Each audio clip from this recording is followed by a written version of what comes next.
Engko bagian sabetan bar limbukan tekan ngarepe gara-gara. Terus ana susulan meneh gandeng iki putuku utawa iki Mbak Lintang Kairo ki sesuk bengi kuwi tanggal 21 ki dilalah pas bintang tamu ning daerah Pucung Ukir Sari. Heeh.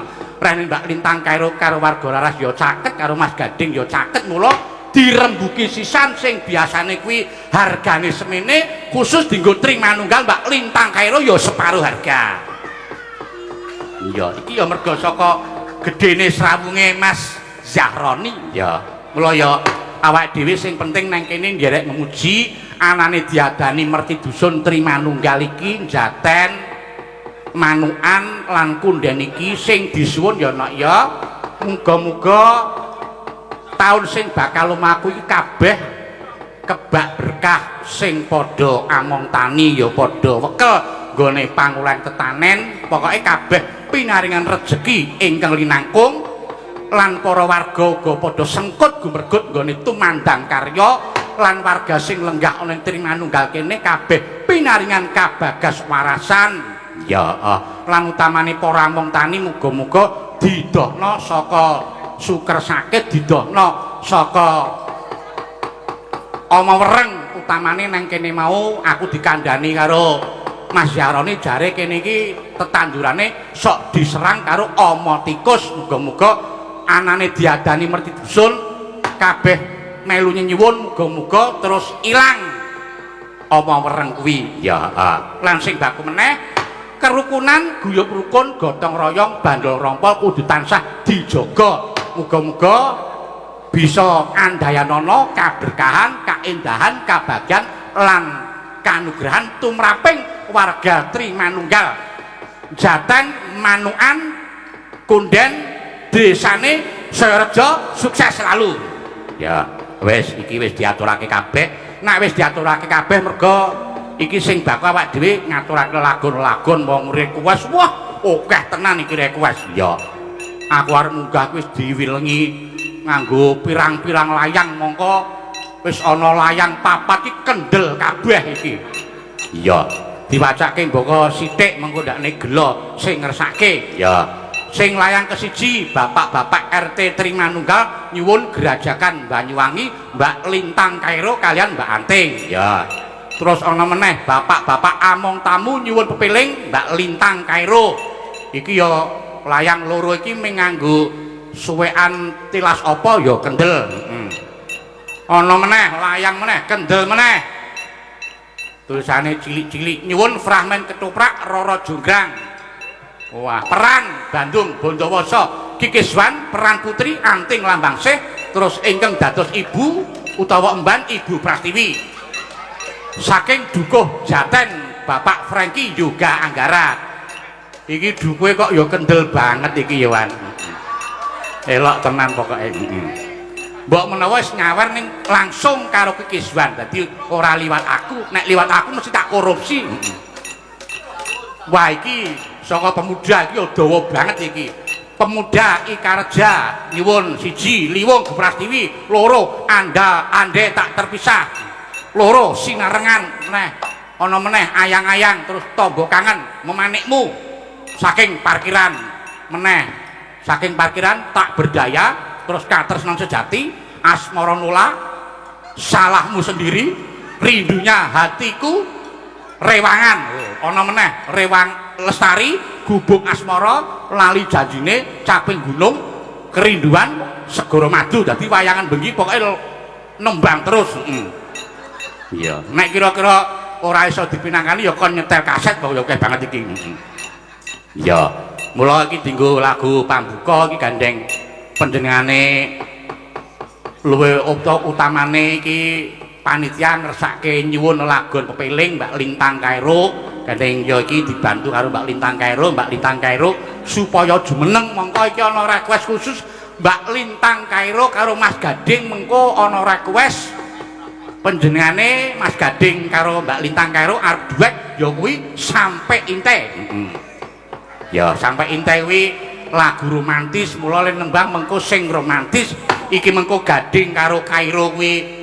sampai inte ya mengko nggon fragmen kuwi mengko sampai gila Ayo Mbak Lintang Kairo supaya jumeneng diarep-arep karo sing para lenggah disepote nganggo cauk kritak Mas. Monggo Lintang Kairo.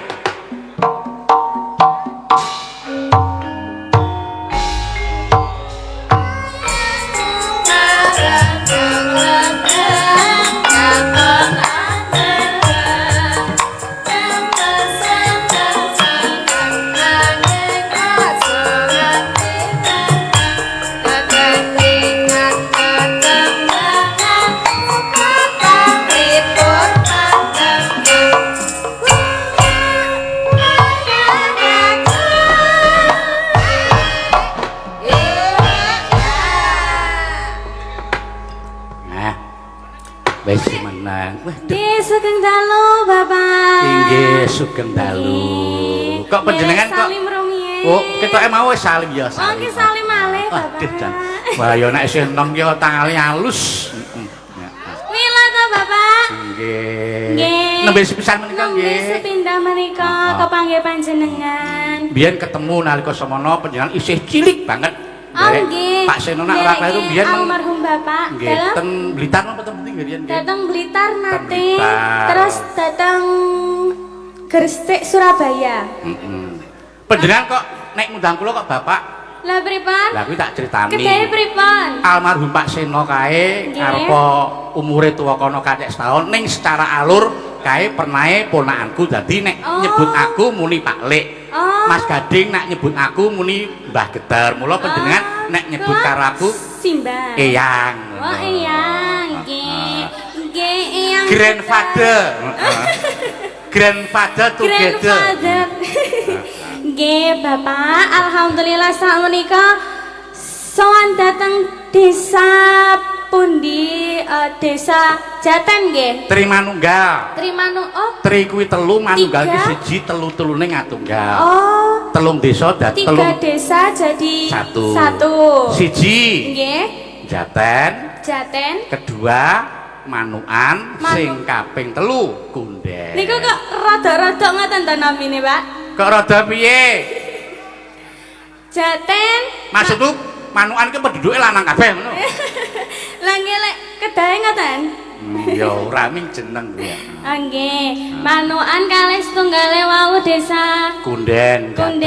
Wah nggih alhamdulillah dados tunggal tumplek-blek dateng mriki nggih Bapak. Oh nggih mriki menika nganu kok Mbak Kairo patut diatungi jempol. Wah nggih istimewa luar biasa sekali. Wong nyatane kula lan panjenengan lan rencang-rencang sadurunge awak dhewe sowan nang kene. Wah, sing ngamong tamu ya wis padha samapta, tur ya busana Jawa kabeh. Terus sing padha jagong ya padha rawuh, tur ya tertib kabeh. Lah nggih, luar biasa sekali. Ini mbak-mbak peladennya juga pakai kebaya nggih Bapak. Mas-masnya juga. Mas Sinoman. Nggih ugi ngaturaken kagem Bapak Kepala Dusun Pak Duko. Oh, Bapak Duko nggih sugeng dalu Bapak. Nggih. Pak Duko ki sing dalem mau dienggo transit mau ki daleme Pak Duko. Oh, mau nggih. Pak Franky juga Anggara. Nggih, masih muda orangnya. Nggih, semoga buat Tri Manunggal. Nggih, Manunggal desa menika nggih Bapak. Nggih. Metri Dusun. Metri Dusun utawa Merti Desa. Merti Dusun. Nggih, semoga sak bibare Merti Dusun sedaya warga masyarakatnya sehat selalu, panjang umur, barokah lancar rezekinipun, ora lokak ning malah kebak nggih Bapak. Tina bena saking Sengkala lan Rubeda. Jan, saiki wis pinter banget e. Mbiyen mongko pripun? Jane siji. Saiki panjenengan kelas pira? Kelas tunggal SMA. Nggih. Wonten SMA 1 Puncu. Pucung niku daerah mana? Daerah Kediri. Oh, daerah Kediri Jawa Timur nggih? Nggih. Oh, kelas besok kuliah. Badhe wonten pundi? Rencana datang Jogja mriki Pak. Oh, Jogja mriki. Wah, nyenengke berarti besok insyaallah iso ketemu meneh. Amin. Yo, caos panglipur ki pambutan akeh banget no. Panjenengan iki di apa ki disuni supaya bawa dandang gula rukun Islam mengko tibake pepeling. Nggih. Nah. Nggih. Nggih, dandang gula nggih. Nggih. Dinggo lagu pambuka. Nano neno. Ben dinikmati suarane. Rukun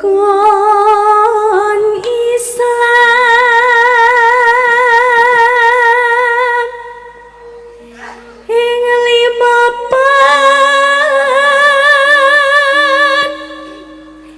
iki. Wah, sacake Mbak Lintang Karo iki pancen yo laris tenan wong suarane nganti. Nggih ngapunten Bapak.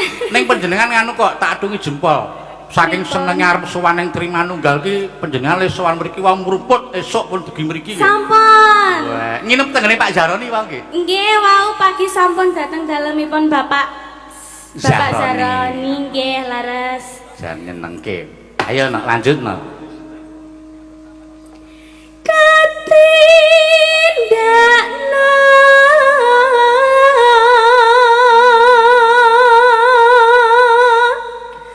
mring prasarama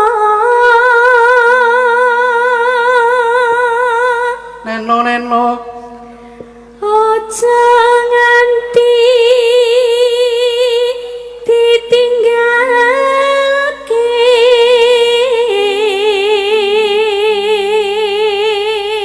Neno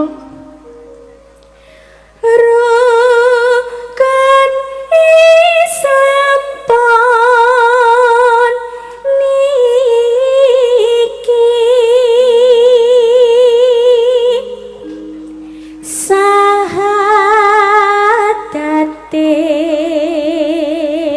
sahadate kang angka siji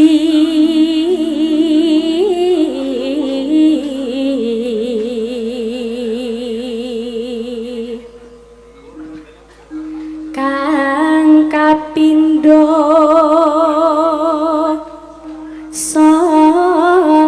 salat dene kang ketelu.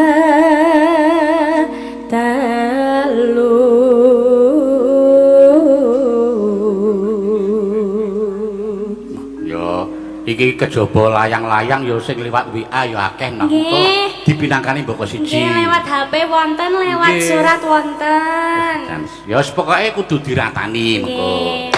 Ya lanjut. Ramadan nindakno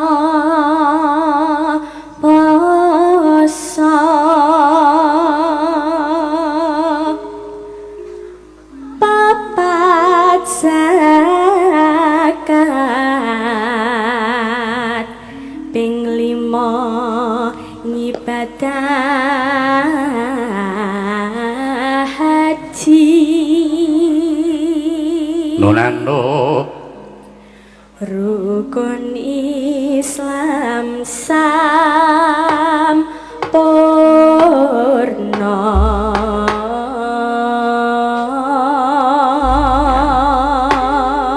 Matur nuwun Mbak Lintang, iki sadurunge diaturake lelagon tak macake WA-ne saka pepundenku, saka sapa? Nggih. Saka panjenengane Pak Sabto Sarosa ki anggota dewan iki mbiyen ya Lurah Sendang Sari kene. Wah, Ya. nggih. Iki WA nderek ungon mirsani wayang mugi tansah kalis ing rubeda ngantos tancep kayon benjang. Amin. Nderek tumut mangawi bagya kagem warga Jaten Kunden Manukan mugi tansah pinaringan kabejan lan kawilujengan. Ngapunten mboten saged nderek langsung mirsani nembe ngayahi jejiban negari. Nyuwun sinom nyamat kagem sedaya ingkang rawuh Pak Penewu, Mas Lurah lan sedaya kemawon saking Pak Sabto Sarosa. Nggih, mangke dipun pinangkani mboko setunggal. Nggih. Monggo Mbak Lintang Kairo di lagoke pepiling monggo Mas.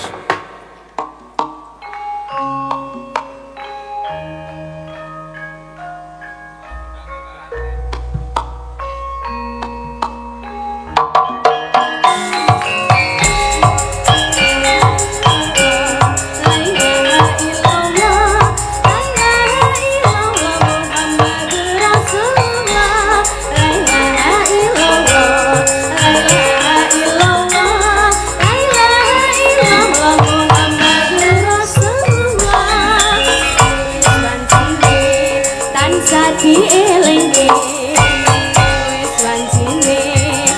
padha nindakake adan wis kumandhang wayahe sembahyang netepi wajib dawuhe pangeran salat dadi jaga ing agama nang wektu kudu tansah dijaga kanthi istiqomah lan sing tumanina luwih sampurna yen berjamaah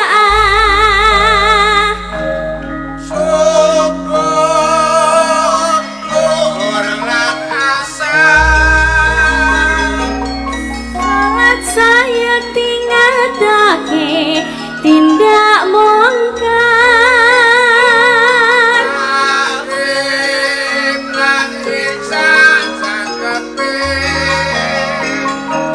prayogane kita salat sunai aja sembana iku perintah agama ngelingono ning donya mung setila sabar lan tawakal pasrah sing kuwasa yen kepingin besok unggah suwarga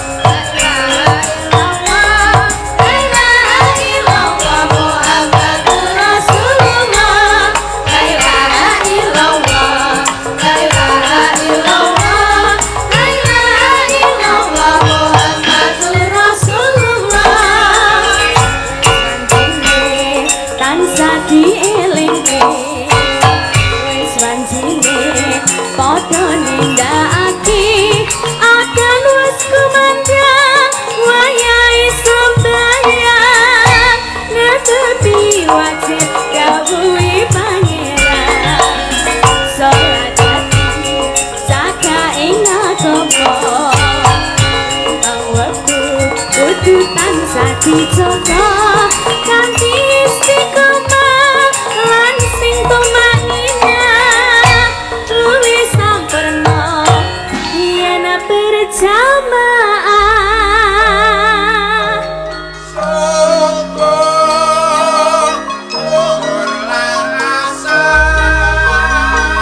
salat saya tingadake tindak mungkar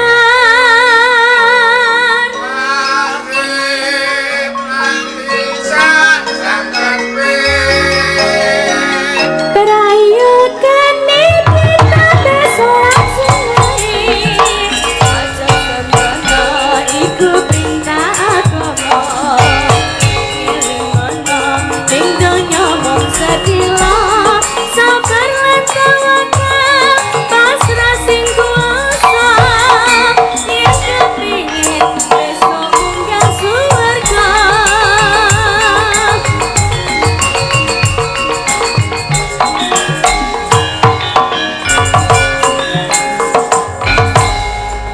ya wis diaturake dienggo buka rasa Nggih. karo dienggo lagu pembuka nggih Bapak lah niki panjenengan mumpung isih nang kene aku wingi di WA karo admin Wargolaras Mas Nggih. Gun nek panjenengan jare arep ngersake duet karo Mas Gading nggih lagune Sampai Intai sampai inteng Monggo lagu- niki Mas Gading hafal napa mboten wingi wis WA karo aku mongso Ah. wingi wis WA karo aku rak dipasrahe karo Mas Gun Nggih. Pak niki lintang karo Mas Gading arep duet Sampai Intai kira-kira saged nulis notasine mboten beres mah tak tuliske notasine nggih ning gandeng lagu Sampai Intai kuwi lagu sing romantis nggih Mas Gading karo panjenengan ya aja tido-tido mengko le nembang ya karo sing romantis nggih siap sing Pak. ekspresi Ayo, Mas upamane Gading. pripun upamane kaya Mas Gading Duh Intai terus sampean apa kok sampai ngene karo gandeng Walik, tangan. Pak, niku, Oh, Pak. balik ya? Nggih. Ah, iya. Aku pancen seneng tak balik kok ya. Sampene dadi jalane pripun niku Pak? Ayo Mas Gading, disebut yang desak neng nong nong. Ayo Mas Gading, nyerak rene dijemput, Mbak. Ayo Mas Gading. Ayo dijemput. Kesini Mas Gading. Dijemput, digandeng. Ayo Mas Gading ya. Ayo Mas.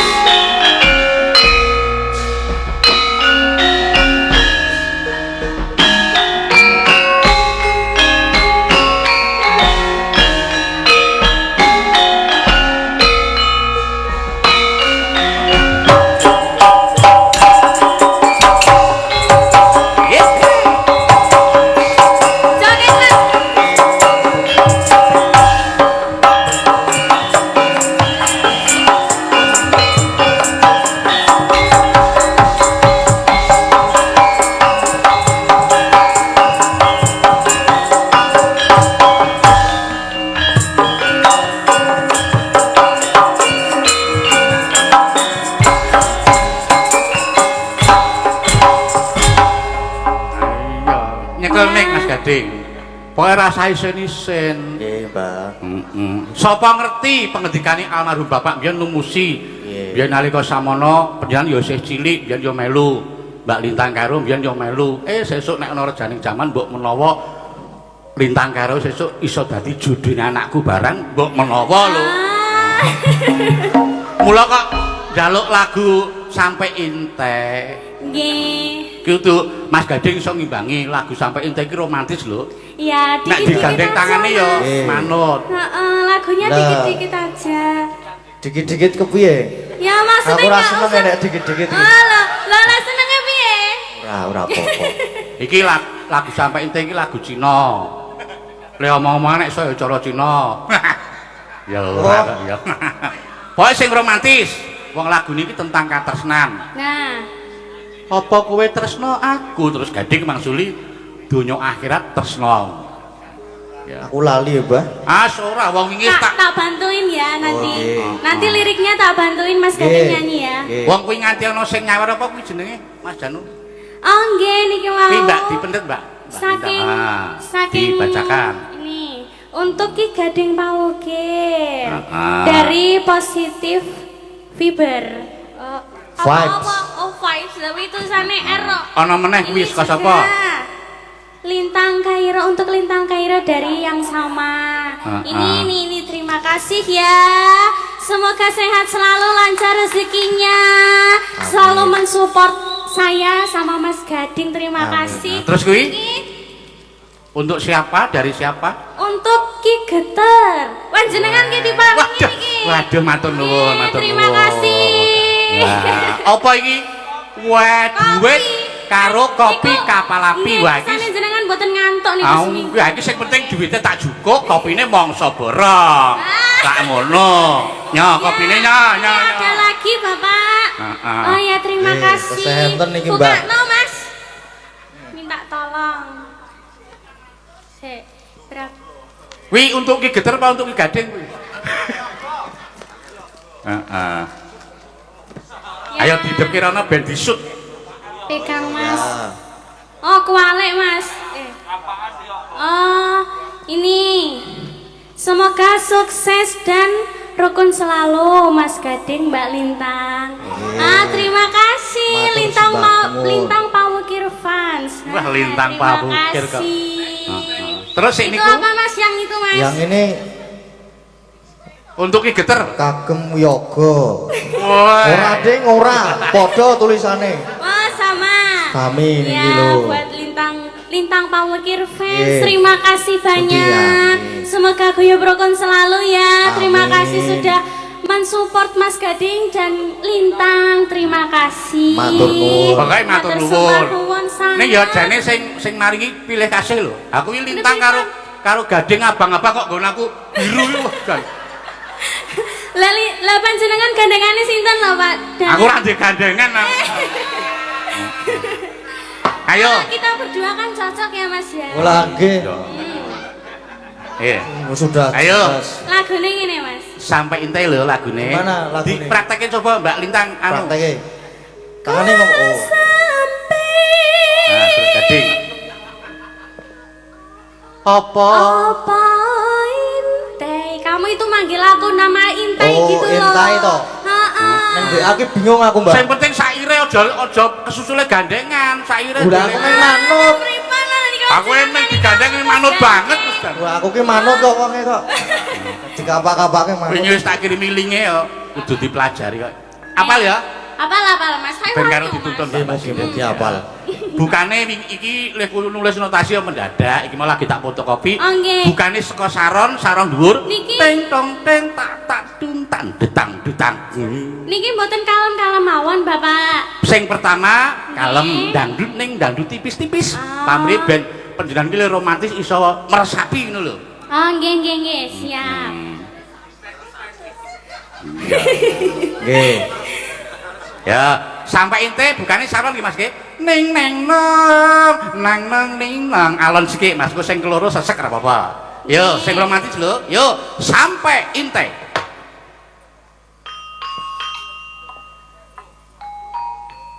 Cek Mas, ini lho. Kadang iki Oh, aku kan Mas jenengan mboten dikirimi to Mas kalih Ki Geter niki wau. Wis tak kirimi iku sik tak terang dhisik karang yo maklum le gawe agi mau. Wah, nggih. Ini garape ngene ya. Ning nong ning kendang langsung nyaut tak ning neng neng tak tak terang tak tak dang dang. Mas, kendang. Malah mencap-mencap. Kok ki piye to Mas? Aku ya pengen romantis kok ya nang omah tau romantis. Oh, baca notasi to. Walah. Ayo buka saran Mas, yuk.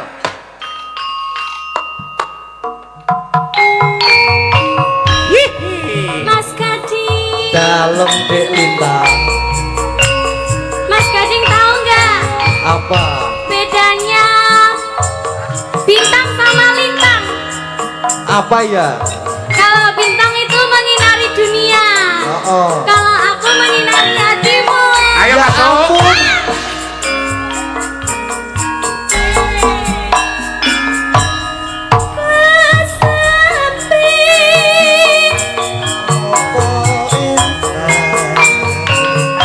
Apa kau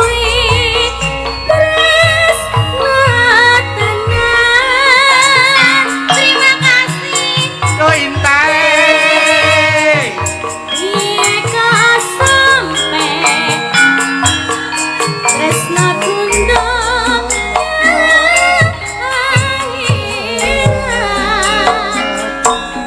yen makana sampai kau impe. Ayo mas kau Ya. Lali aku.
Yo masuk.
bisa aku angkat tangan, Mbah? Mboten napa-napa, Mangke. Bapak. Ayo wingi Menika wis kan tak- dadak lagunya. Ayo wingi wis tak kirimi linge.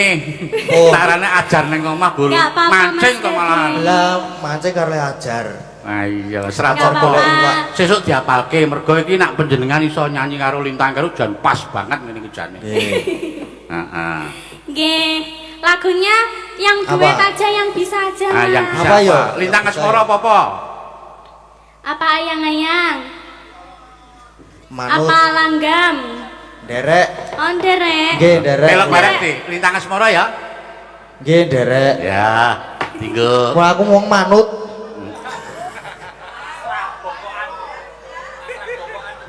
Yo. Angkat tangan aku, Mbah. Pun nggih, Mbah. Apa, Mas? Pamit riyen. Lho. Apa? Kowe engko sing mayang bareng sih. Joding. Lah ya kepripun to? Lah. Yo, Lintang Asmara ya. Nggih. Yo, monggo aja.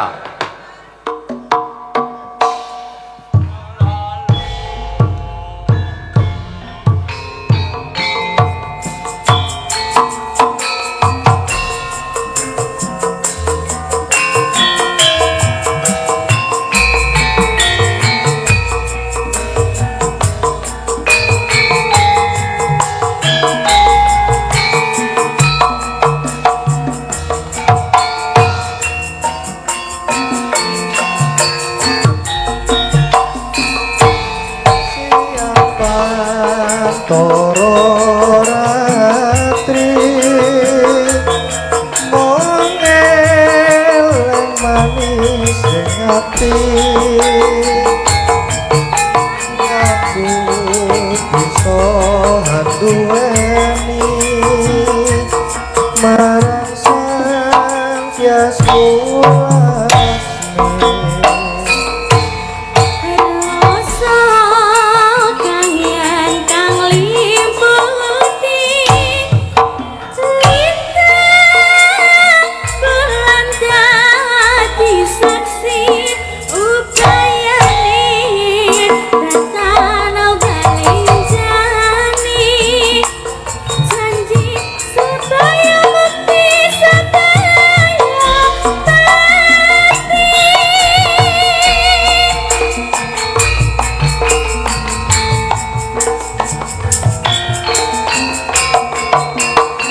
Kaya Mas Gading ya.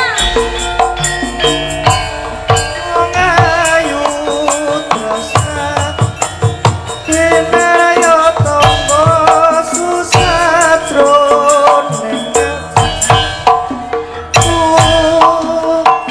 Wong bagus anggap narasa atimu tresnaku tulas ninggalku.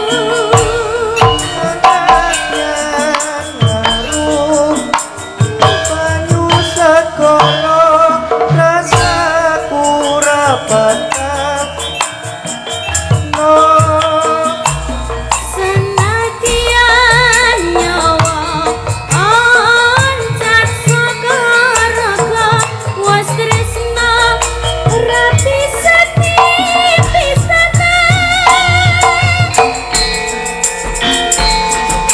yo senam yo senam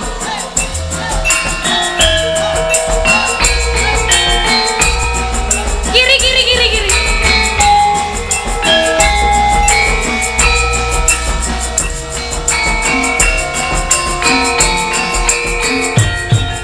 Ayo. pantoro ratri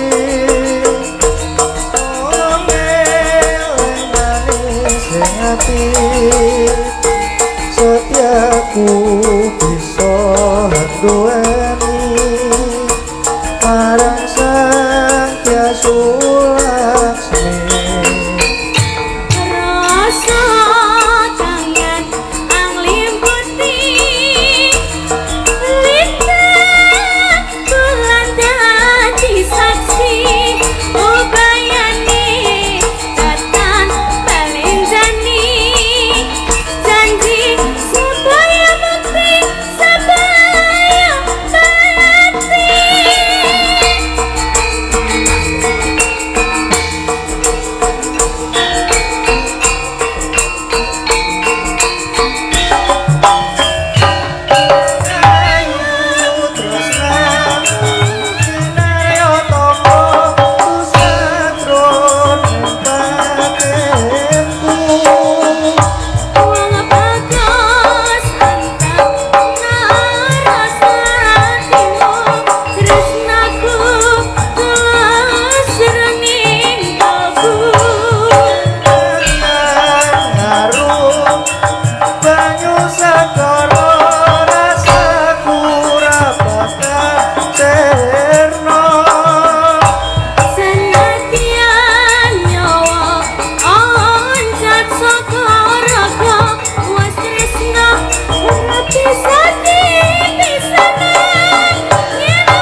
sebentar ya. Kamu kok nggak peka banget sama aku, kenapa? Dikipasi sik. Kok dikipasi, wong iki keringetan kayak Iya, gini iya, kok aku iya. dikipasi piye? Iya, Nduk, kene Nduk. Aduh, aku capek banget. Ayo dilapi nggo tisu. Saiki sementara nggo Kene, tisu kene, garing. kene. Gimana, Mas? Oh, Oh. aku ning kene kok. Oh ya kene. Iya. Pelan-pelan. Terima kasih. Alah, Jan. Terima kasih. Nggih. Purun mboten, Mbah? Ora. Oke, pun. Mboten. Ayo, saiki sementara tisu garing sik. Besok terus nganggo tisu basah genti. Ayo kemringet kok yo. Nggih. Matur nuwun Mbak Lintang. Nggih, Karo Mas sami-sami. Gading. Nggih. Sementara lenggah Mas meneh Gading. mengko jumen meneh mergo iki saka panitia ngersake supaya Pak Lurah munggah ning panggung sik. Oh, nggih, siap. Karo mengko penjenengane Pak Ustad ya Pak Ustad Pak Sumiran nek ora kleru ya arep munggah panggung, arep nyumbang lagu. Ya. Oh, nggih. Ayo. Nggih. Pelok bareng Bi. Pelok 6. Mas Gading lenggah, Mbak Kairo lenggah, Pak Lurah diaturi munggah. Ya, monggo Pak Lurah katuran minggah panggung ngelmu iku.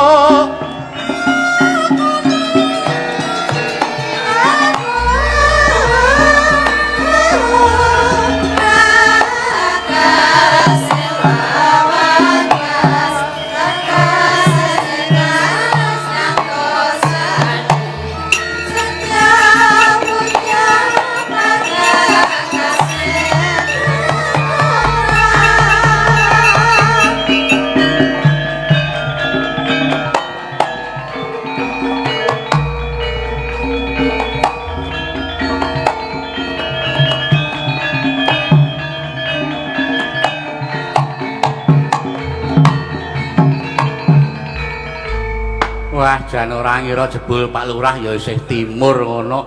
Mula munggah panggung kok gage-gage nyalami sinden-sinden. Wah, sugeng dalu, Pak. Sugeng dalu. Wah, jan ngono. Mbah Geter niki aja banget-banget ngono mara tuwaku iki. Lah pripun? Oh, wonten mara sepuhipun lenggah mriki. Wonten kuwi dijaluk repot aku. Lah pripun ya mboten kok ya. Nek ming salaman iku lumrah mboten apa-apa. Maksudnya bar salaman niku kan rapati lumrah. Ya mboten, Pak. Sami sehat toh? Alhamdulillah pangestunipun, Pak Mas Lurah. Gading sehat, Mas. Sik semangat Mas pokoke Mas. Dadi dalang iki kudu gleleng kaya mbahne. Wah, aku dalang denake nek aku, Mas. Maksudnya iki pede ya, pede. Nggih. Kanca-kanca warga laras mungkin iki pinarengan sehat. Nah iki pantesan apik banget tuh dalang wis pira iki. Ae. Terus ana dalang kerusuhan barang ora iki. Sinden-sindene ya senior ayu-ayu kabeh ning ra ana sing bagus.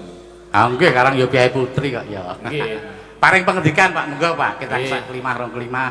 Derek matur derek mangga bagya kagem padukuan Tri Manunggal Jaten Manukan Kunden mugi-mugi sedaya tansah pinaringan kawilujengan pinaringan rezeki ingkang halal barokah keluarganipun sakinah mawaddah warahmah titi mancine kapundhut husnul khotimah.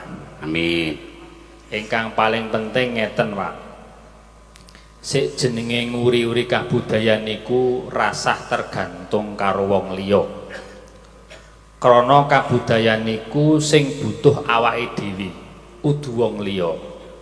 Contone kaya merti dusun niku sik butuh awake dhewe, Pak. Ora wong liya. Dadi umpama ora ana bantuan ka pemerintah nek pancen niate merti dusun dadi. Niku, leres mboten Pak Dalang? Oh, Pak Dalang lagi buka WA. Mboten niki kula nembe di bisi-bisi Pak Duko. Nah, lajengipun nek ndandak ngenteni cecawene wong liya niku cara wong Jawa iku ora iso ngadeg saka sikile dhewe. Padahal di zaman sing modern iki dituntut awake dhewe niku iso ngadeg saka sikile dhewe. Nek ming tergantung karo wewehe wong liya utawa tergantung karo liyan niku awake dhewe ming dadi tuman, dadi apa istilahé? Ora iso omong karo sing sak nyatekno. Niki ling rangke kata piye aku ora dalang ya soalé. Wah ning panjenengan nyatane ya wasis racik ukara ngoten. Kira-kira ngoten menika. Dadi merti dusun niki wujud syukur awake dhewe. Ana sing muni wah kaya ora ana dasar Islam niku ming wong kurang turu. Nek ana wong ngoten niku mang undange kula tak depane dhewe Pak rasah dikancani. Niku pancen le ngaji ora suwe paling ming buka ming sak kebet gitu. Nah, niki cara dalil. Aku ya iso ngaji bareng kok untung wae. Niki dalil. La ing syakartum la azidannakum wa la ing kafartum inna adzabi lasyadid. Sapa wae sing gelem tansah syukur niku bakal ditambahi rezekine. Ning nek kufur ora gelem nyukuri nikmate niku siksane Gusti Allah luwih pedih. Niki maksude syukur niku ora diterangke syukur niku ming maca alhamdulillah tok mboten. Ning merti dusun niki wujud syukure wong Jawa. Nah niki sing kadang kala iki awake dhewe wong Jawa lali karo Jawane. Contoh sing paling akeh mulang anak luwih seneng bahasa Indonesia tinimbang basa Jawa. Krungu omong anake kok isin tinimbang basa Indonesia. Padahal nek cara kula Pak, sik bener anak niku ngukur wong tuwa ora apa-apa nalika cilik. Titi mangsane gedhe, anak niku wis mikir arep basa karo wong tuwa. Pramila kula ngajak sing di anak cilik-cilik le mulang bahasa Indonesia engko saiki diulang basa Jawa. Soale napa nih basa Jawa niku sangat luar biasa. Suku katane kathah banget. Pramila wayang niki kula wau gatekke basane ana sing paham ana sing ora. Pramila niki mengke nek awake dhewe iki bahasa Indonesia tok cilik, pramila niki dalang babar lakon niku ya mengkur keplok mergane ra paham. Niki. Dadi ngoten menika pun Pak dalang rasah suwe-suwe tanggapane larang iki. Mboten ya kaya ngendikane panjenengan menika wong ya tiga pedukuhan iki ya atosipun iki sareng-sareng swadaya. Aku ya beres, aku wis nggo dompet kok mau tekan omah. Lah nggih. Ning dereng sah menawi Pak Lurah menika dereng nyumbang lagu utawa tembang. Nyumbang duit wae daripada nyumbang lagu to Pak Yoga. Niku nggih penting, langkung penting niku ya. Ning nembang ya penting. Nggih, nembang kok le pidato sesuk neh. Lurah ning piyai sing budaya kok ya. Iya, alhamdulillah. Baik kula ya nggo batik niki ya mergane ya budaya, Pak. Ah nggih. Iki batik cap G. G niku napa geter? Gratis. Oh, gratis. Mas Wahyu apik batike pokoke. Wah, mengke teng Jawi, mengke jolan klambi ora apa-apa, pun. Ah kok terus tembunge pengendangku ki kaki kula mawon. Ning niku kari kuat apa mboten, Pak? Pripun? Nganggo klambine Kalenggan Lurah niki ora mesti kuat, Pak. Weh, mbok titenono kok nganggo sedina kok ora goyang ampuh. Elok tenan pancen Sendang Sari iki pancen luar biasa. Biyen lurahe sakderenge panjenengan ya Lurah Nom, niki saiki pun almarhum ketok enak mboten karo Mas Irfan nggih. Nggih, nalika Covid piyambakipun katimbalan nggih, nggih wajan.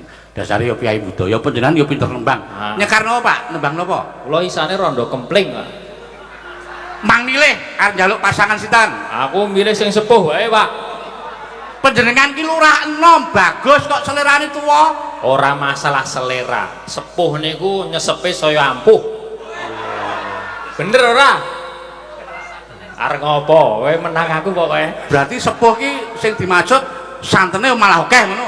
Lah ki, mbok maksud sepuh niku werna-werna, Pak. Cara ngenten. Ya ana sing seneng nom ki wonten, ning nek cara kula awake dhewe wong nom iku dinduru sik sepuh. Soale ngopo? Sik sepuh kuwi sele urip luwih suwe. Cara ngamal luwih akeh. Iki golek berkah aku critane Pak Dalang. Nggih. Oke. Dalange nom niku barang jare. Berarti nek sing sepuh Bu Prastiwi berarti. Ayo Mas sing kenal karo bune kan aku soalé. Wah, ayo Bu Prastiwi. Aja semelang Bu Prastiwi. Pokoke tak Pak Lurah ki jembar-jembar mesti disawer pribadi mengko. Tak jaluke dukuwe Jaten. Ayo, dijemput Mas. Ora kuat aku. Monggo Mbah kula dereke Mbah. Kok Mbah? Lah pripun Dik? Ya. Heeh. Le medul salto. Yo aja. Aja anjlok.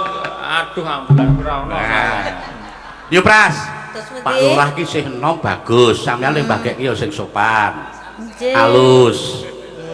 Sugeng dalu Kang Mas. Lah iya, duh.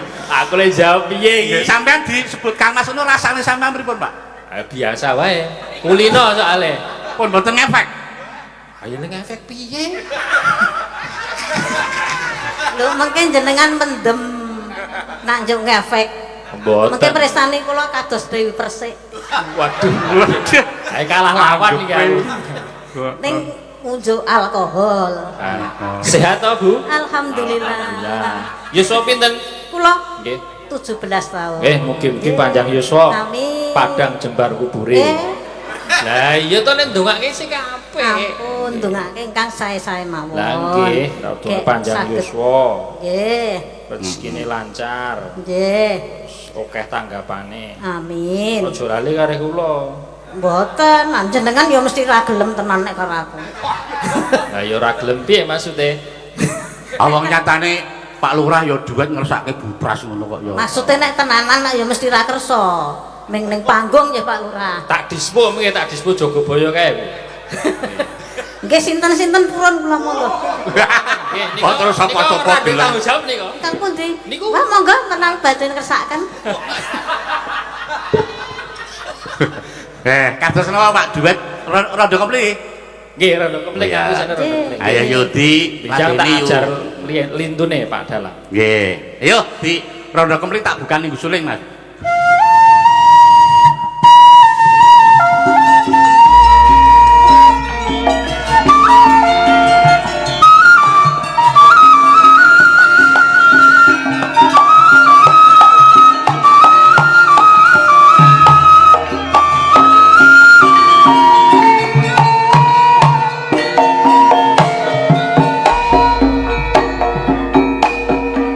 Dak pundi Mbak Ayu badhe tindak pundi kanthi ngaren tindak wae ora numpak taksi dewean apa ora wedi timbang nganggur monggo kula dereke Kelaresan Mas alias kebetulan Lajane kata rada kabotan Yen purun Mas enggal rencangi akan ngomah mangke kula pijeti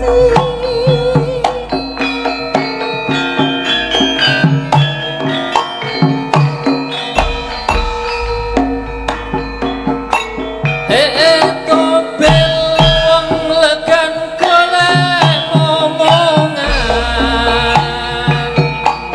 iki blonjo napa mbahne badhe pindahan ampun gelo Mas sampean ampun kuciwa kula rada kanyaran karo sapa-sapa Kok gelem tenan? Wan-wan lunga blonjo ning pasar pae prawan rono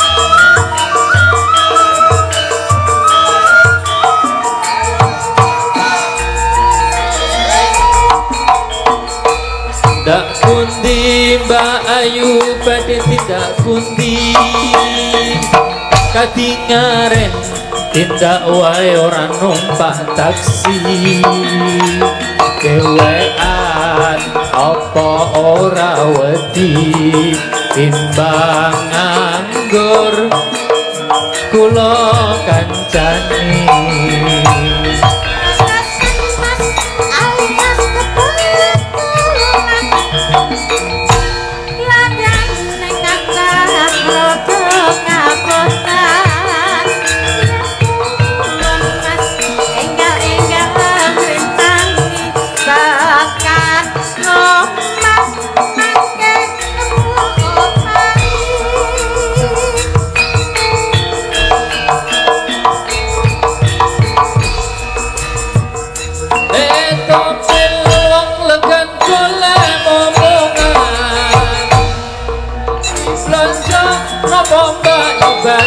pindahan Ampun jelok mas sampean ampun kucing aku lo roda nyaran karo sapa-sapa awan-awan lunga blonjo ning pasar bae rawan rondo kanggoku ora patek penting nek semangat mas belang apa anteng-anteng sumelang sampean roda jamin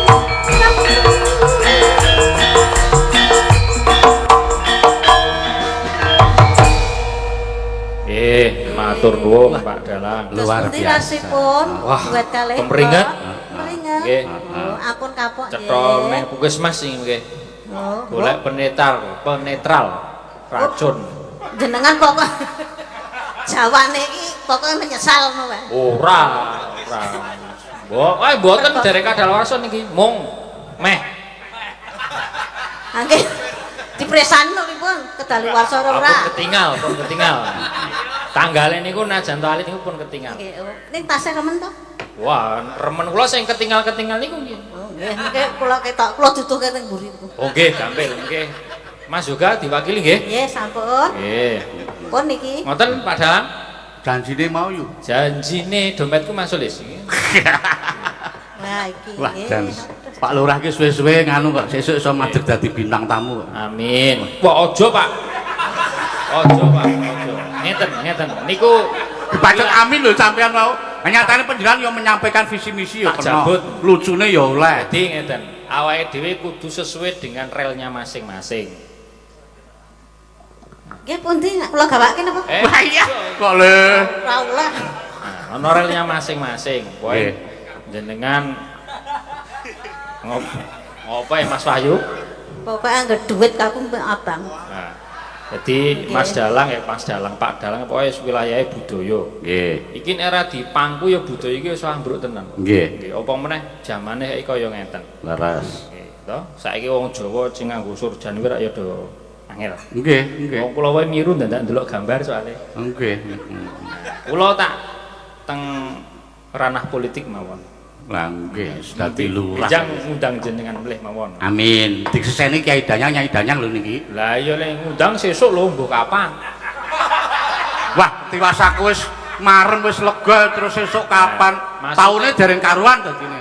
nek taune karuan taune niku anggarane niku sik deng karuan taune iki karuan Ijang dintosi mawon Nek mboten kendika terus nyupras lak kami tegengen niku lho nunggu. Nah niki kula nunggu lho, Pak.